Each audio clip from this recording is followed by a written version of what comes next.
Hello everyone.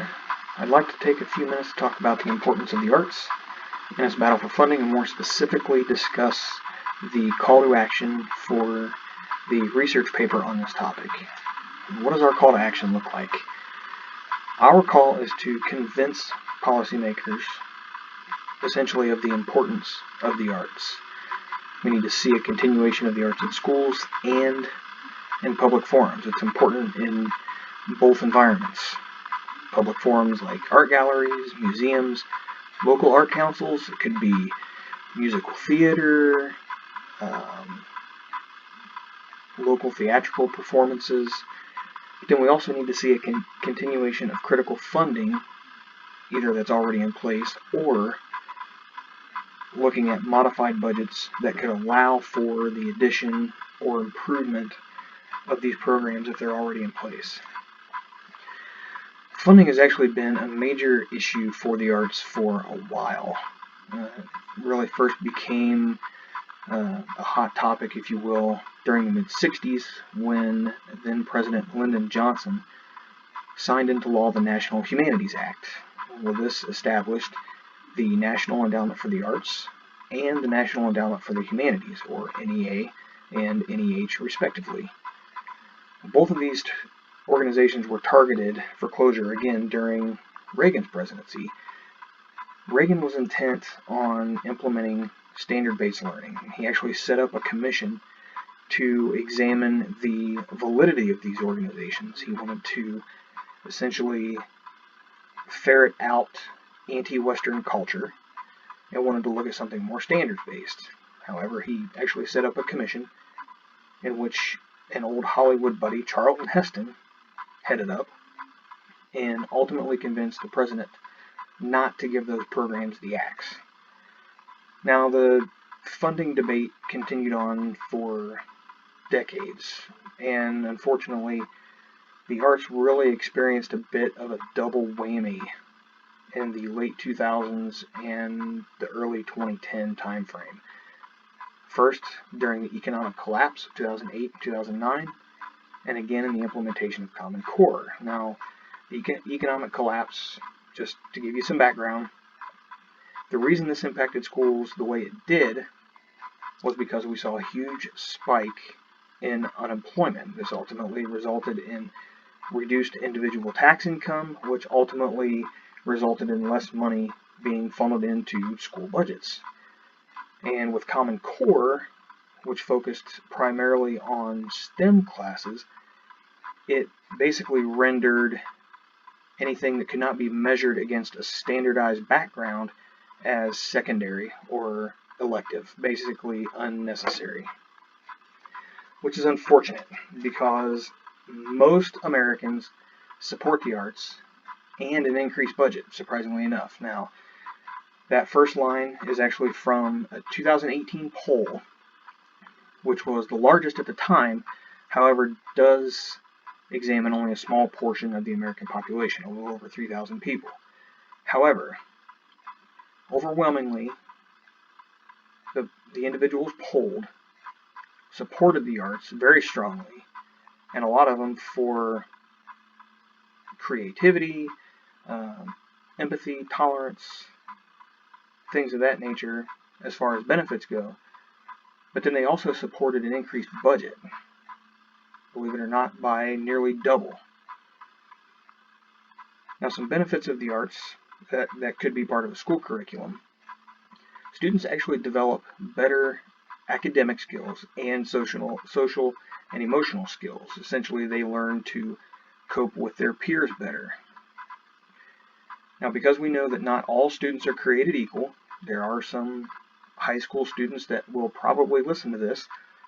We know that not every student is created the same. Now, in light of that, the arts should not be considered something as secondary. They shouldn't be considered as something disposable. They should be considered a tool to help enhance that student's learning experience. Not every student is going to be a star athlete. Not every student is going to be a math whiz. The arts can give them that creative outlet really as a way to shine with the other students. Research also shows that students enrolled in the arts are more likely to enroll in college and ultimately graduate from college. It's just because of the creative juices, if you will, that the arts tend to get flowing. And engagement in the arts ultimately leads to increased attendance. If students find something they're passionate about, if students find something they enjoy doing, they're going to want to be there. They're going to want to show up for school. The benefits of arts in a public forum broadly has the societal effect of increasing tolerance and empathy. Now, why is that though? Well, it really comes down to, look in this area for instance. If you go to the musical theater or an art gallery or a museum, you're experiencing something outside your normal comfort zone. You're experiencing other cultures. You're experiencing things that other walks of life have to offer. You become more tolerant to the world around you. Now, unfortunately, not everything is all bright and sunny. There are some objective arguments against the arts. And the first and foremost, probably the biggest glaring question in the room is, are the arts tangible? As I mentioned before, it's difficult to measure one's success in the arts against the backdrop of a standardized model. In fact, when now President Trump made the announcement that he had the desire to close both the NEA and NEH, former Republican George Will made the comment that we cannot even define art, let alone what its public purpose might be. Essentially, the government does not feel that it's in their best interest to support a program that they cannot explain what its purpose is. And again, I think it's just a matter of being educated into what the arts can provide. Now, another major point against the arts is that it's not a part of the Common Core curriculum. You know, it's deemed secondary or elective, and it makes it seem like they're unnecessary. Now, unfortunately, this does put the arts on the chopping block quite often, along with music and anything else that falls under that general arts umbrella. But what can we do? What does the future look like for arts funding or just general participation in the arts? Look, I'm not naive. I don't believe some perfect solution exists. But I do believe that the most important role for anybody is to become involved. One way could be to look for support from the private sector.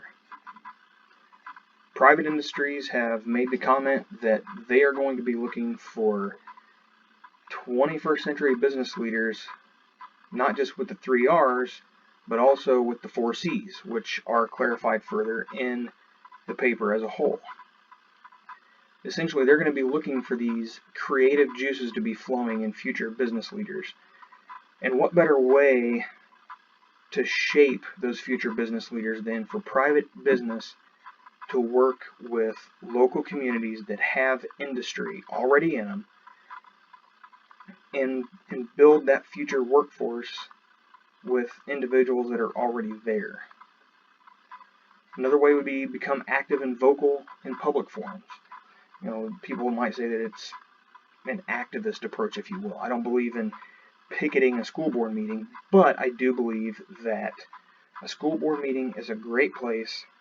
It's a public forum to let your voice be heard, do your research, and make the case for arts funding in public.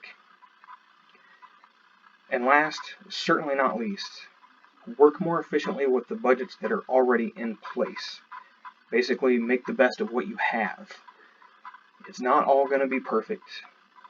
I don't expect that policymakers would just drop what they're doing and all of a sudden start throwing money at the arts. However, there are organizations that are able to work with their reduced budgets that they have and make the best of it, and it works. And I hope that we can see more of this in the future. Now, all the information that I've provided here, as well as a great deal more in the paper, is found at these sources here. I want to thank everyone for watching. Take care.